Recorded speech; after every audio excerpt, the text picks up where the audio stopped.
Thanks for joining me today. I want to do a few standing poses and also show you the difference between the external and the neutral poses for the hip. So let's do the quick practice together. Let's stand in Tadasana, the mountain pose. Basically keeping the feet parallel to each other. The palms are facing toward the front of the room. And then from here, I'm going to put the right ankle on the left knee and then sit all the way back to the chair pose. This is a one-legged chair pose and keeping the right foot flex, as you can see me. So I might do it actually from the side that you see me better.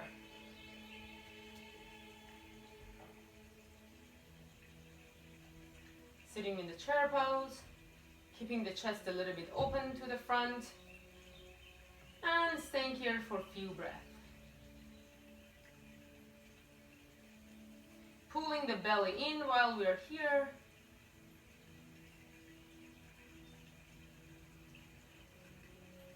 And then from here I'm gonna slowly come all the way up and then bring the right foot up, basically the knee all the way up. And then from here I'm gonna slowly transition to Warrior 3 or Virabhadrasana 3.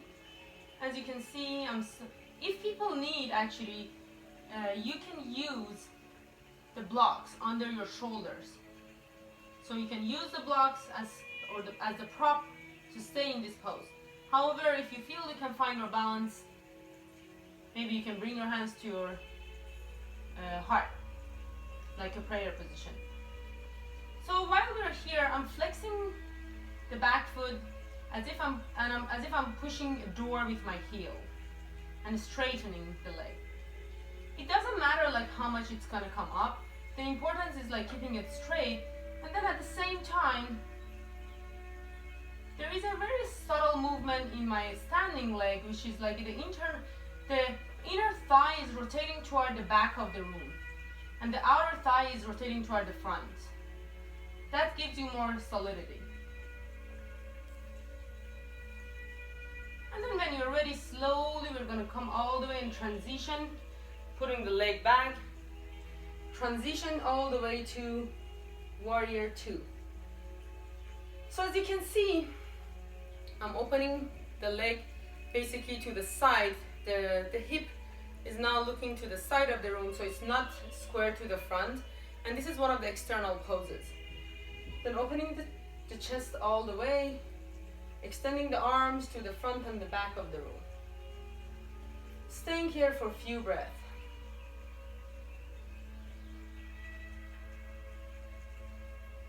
Making sure again that the front knee is stacked over the front heel. And then from here I'm going to do transition all the way to the triangle.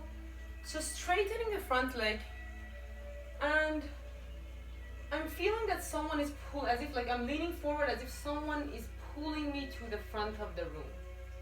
And then I'm hinging all the way from the hip.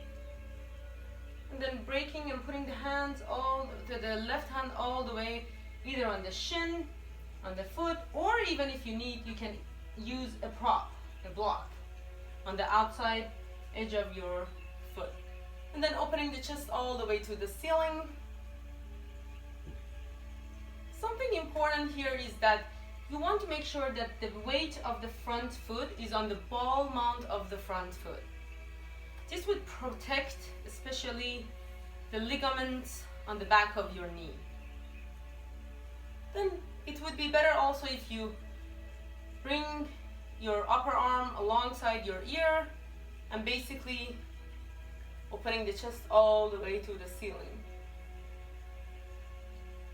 Staying here for another few breaths.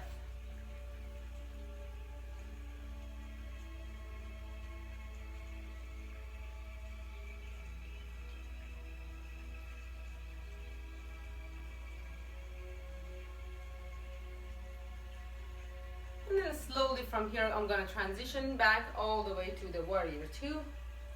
Taking a reverse warrior. And from here, windmill both hands to the floor, coming all the way to the plank position, slowly coming down, chaturanga, open your chest to the up dog, and with the exhale, coiling your toes under, pushing the hips and the thighs toward the back of the room. And staying here for a few breaths. And then I would recommend walking your feet to your hands, coming all the way to the standing position. And we're gonna do this with the other side, basically. So again, I'm gonna bring my left ankle on the right knee and sinking back all the way to the chair pose. Keeping the left knee flex, opening the chest toward the front of the room. Staying here for a few breaths. Letting the hip opener work on the hip flexors and the muscles around the glute.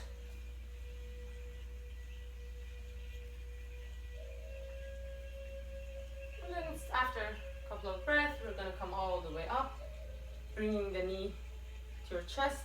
And then from here, I'm going to do slowly transitioning to warrior 3, basically flexing the back leg and straightening the back leg, and maybe keeping a little bit of bend in the standing leg. Staying here for a few breaths. So in this pose, as you can see, my hip is square to the ground, and this is not an external pose. This is a neutral pose. So we want to make sure that the hip is square to the floor.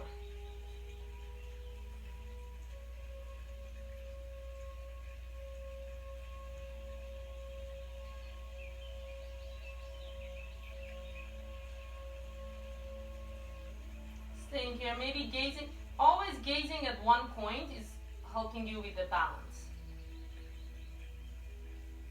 And then slowly from here, I'm going to transition to warrior 2.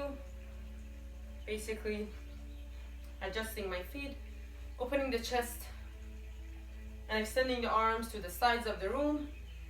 And in this pose, the hip is facing to the side, which is an external pose.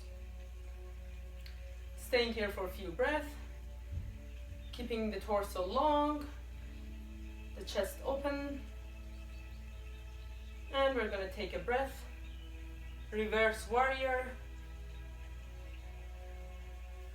And with the exhale, sorry, I forgot actually, we have to do the triangle pose. So straightening the front leg. And again, we're gonna lean forward and hinging from the hip all the way, putting the hand on the shin and opening the chest to the ceiling.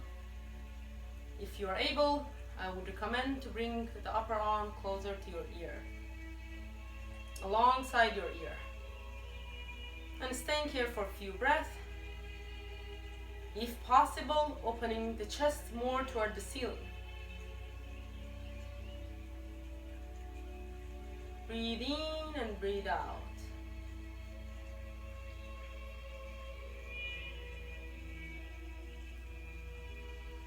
And slowly coming all the way up.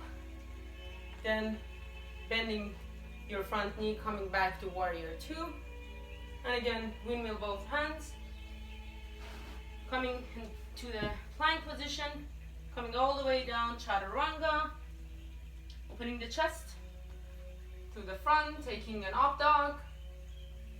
And with the exhale, we're coiling the toes under, coming back all the way to downward facing dog.